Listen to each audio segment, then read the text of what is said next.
Hey everyone, welcome back for another deep dive. Today we're going to be tackling something that I think hits pretty close to home for a lot of us. It's something that most of us are probably going to experience in some way, whether it's firsthand or seeing it happen with people we're close to. We're going to be talking about caregiving, specifically for our aging parents. Yeah, it's one of those things that, it's just part of life, right? But I think there's this, maybe this tendency to kind of have a bit of a rose-colored view of what caregiving is really like.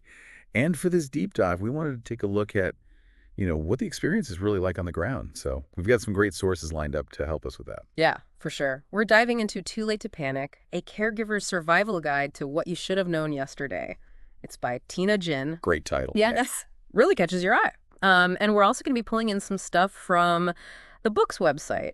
And we found a podcast episode and a press release all related to the book. So we're going to try to paint a full picture here. Exactly. And, our goal here isn't to, freak anyone out, right? It's more about getting real about what this journey can look like. It's about, peeling back the layers, going beyond the hallmark version of caregiving and seeing what's actually going on. Yeah, and I think a lot of people, they go into caregiving with good intentions, but then that reality hits and they're like, whoa, I was not prepared for this. I think you hit the nail on the head there. Have you ever had that moment where, life throws you a curveball and you think, how on earth am I supposed to handle this? That feeling. I feel like that's a pretty common starting point for a lot of caregivers. Absolutely. And one of the things that really struck me when we were going through these sources is how different the reality of caregiving can be from how we might imagine it, right? Totally. We often picture these, tender moments, right? Yeah. Connecting with your parent on this deeper level. But, the book, the podcast, they don't shy away from the less glamorous stuff. Right. There's a lot of talk about resentment, about feeling burnt out. You're basically working unpaid overtime 24/7. And then you've got family dynamics thrown into the mix. Ooh, yeah, that's a whole other layer. Totally. And the book actually describes the experience as a wild ride, which I think is pretty spot on. Yeah. There's that feeling of being thrown to the deep end, of maybe even questioning some of your life choices, not necessarily regretting them, but just how did I end up here? Right. This wasn't in the brochure. But you know what? It's not all doom and gloom. There's actually this this thread of humor that runs through the book and the podcast. It's this kind of a dark humor almost, finding the funny side of these crazy situations you find yourself in as a caregiver. Oh, absolutely. And they share these really specific examples that are just so relatable, developing super fast reflexes because you're constantly dodging things your parent might throw during a difficult moment, or being able to know exactly what your parent wants to eat even though they can't quite communicate it. It's you develop these almost superhuman skills out of necessity. It's like caregiving turns you into a ninja mind reader. Exactly. Yeah. And the podcast episode really emphasized that, calling it this wild, often thankless ride. And it makes you wonder, why we don't talk more about these less talked about aspects of caregiving. Yeah, why is it such a taboo topic? Because honestly, it's got to be so much more common than we realize. Right. And I think that silence around the more challenging parts is part of what makes the emotional toll so heavy, right? Yeah, for sure. The sources, they really don't hold back when it comes to the emotional side of things. They talk about how common it is to feel unappreciated, you're doing all this, but nobody really notices or, acknowledges the sacrifice you're making. And that image of crying in your car, it really stuck with me, because it's that's the only place you can let it all out sometimes. It's that private space where you can just, release all that pent up emotion. Yeah. And it's not just the emotional stuff, right? It's your whole life gets turned upside down. Trying to squeeze in things dinner or just a little bit of downtime. It all becomes this huge balancing act, and you're constantly on call. I mean, the podcast put it perfectly. The world doesn't throw a parade for caregivers, but it should. Right. And it's so true, right? The amount of dedication it takes, and often without any kind of, recognition or support. And when you think about that constant pressure, on top of everything else people have going on in their lives, it's no wonder that caregiver burnout is such a huge problem. Oh, absolutely. And the book's website actually goes pretty deep into that, talking about the stress, the fatigue, the just overall exhaustion that comes with it. It's it's not just a feeling, it's a real thing, Yeah, it's a real condition with real consequences. And then you layer family dynamics on top of that, And it can get really, really messy. Oh, yeah. Like, you know, families, they often have their own issues, right? But it seems like caregiving just throws all of that into overdrive. It's like a pressure cooker, right? Yeah, All the little cracks and resentments that were already there, they just get magnified when you're in this intense caregiving situation. totally. And the podcast actually digs into that. Like they talk about these really common questions that come up, like, why am I the only one doing this? Or, that kind of unspoken competition between siblings, like, who's the favorite now? It can turn into this, well, they call it Survivor. Elder edition, which is, not exactly the heartwarming image we usually associate with caregiving. It's so far from that. And then you have those underlying tensions, right? Like who's making the decisions? Who's got the most say in what happens? And sometimes you even have parents playing siblings against each other, maybe without even realizing they're doing it. It's like a recipe for disaster, honestly. And it makes you wonder, why does caregiving bring out this almost competitive side of families sometimes? Well, you have to remember that, caregiving can be incredibly stressful for everyone involved. And when people are stressed, they don't always act in the most rational or kind ways. Like their defenses go up and they revert to old patterns of behavior. That makes sense. And the other thing that struck me is that caregiving, it's not like you can just clock out at the end of the day, right? Mhm. It's not a 9 to 5 job. It seeps into every aspect of your life. Totally. Like your relationships, your social life, your work, everything gets impacted. The book talks about how your spouse can start to feel more like a roommate, just someone who helps with the tasks rather than, a partner. Your friends might stop inviting you out because they know you're always busy.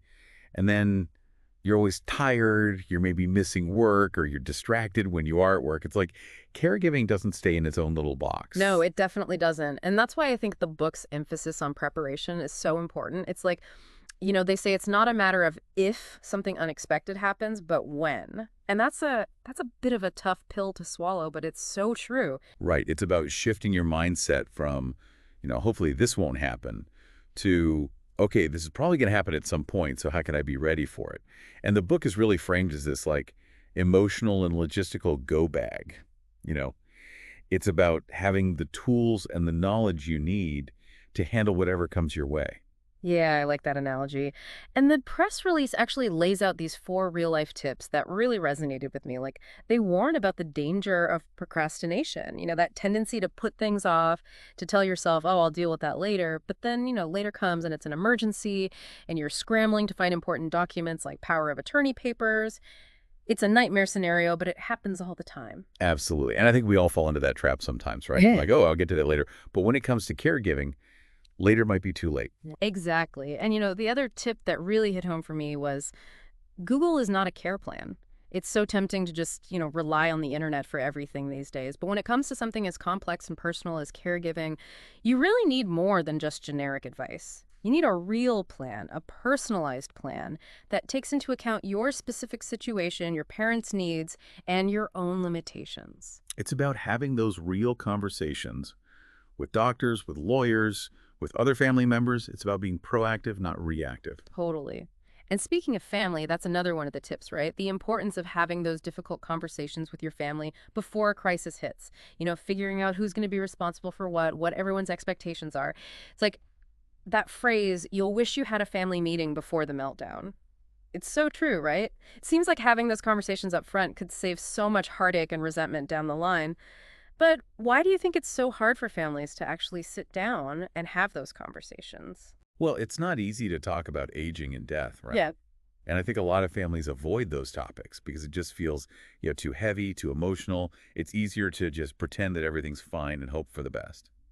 But like the tip says, that avoidance usually just makes things worse in the long run. it's like sweeping things under the rug, and then the rug becomes a mountain. Exactly. And then the final tip, which is just so real, Yeah. is that caregiving is going to take over your calendar. You can't just fit it into your existing schedule. It's going to become your schedule.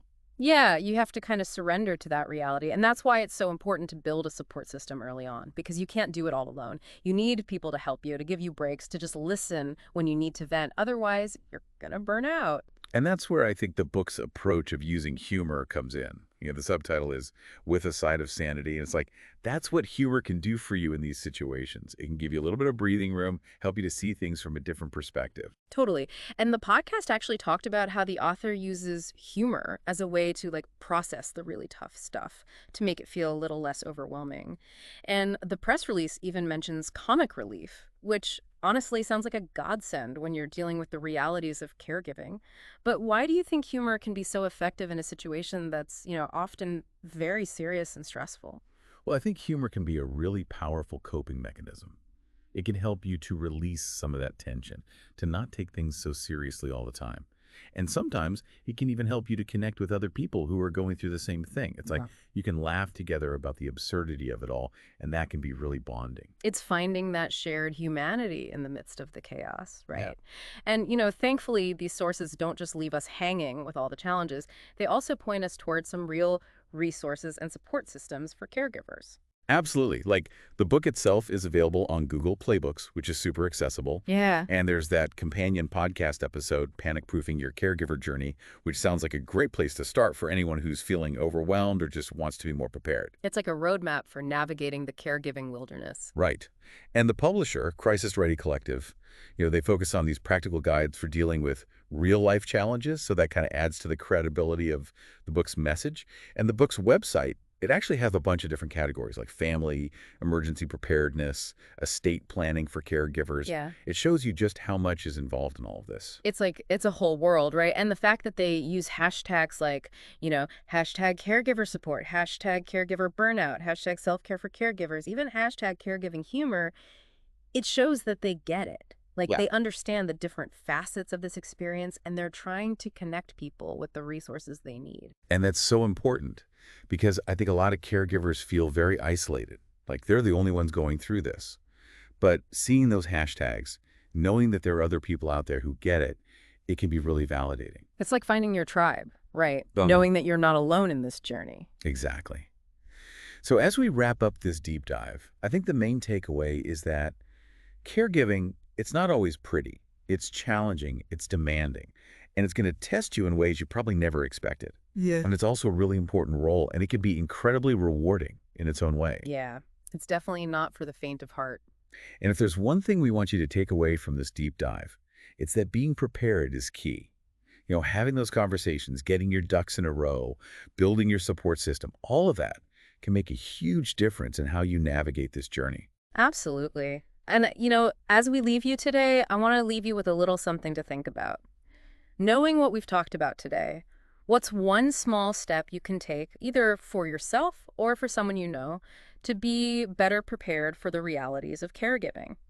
It could be as simple as, sending a text to a friend who's a caregiver and just letting them know you're thinking of them. Or, maybe it's time to finally have that conversation with your siblings about your parents' future care needs, whatever it is.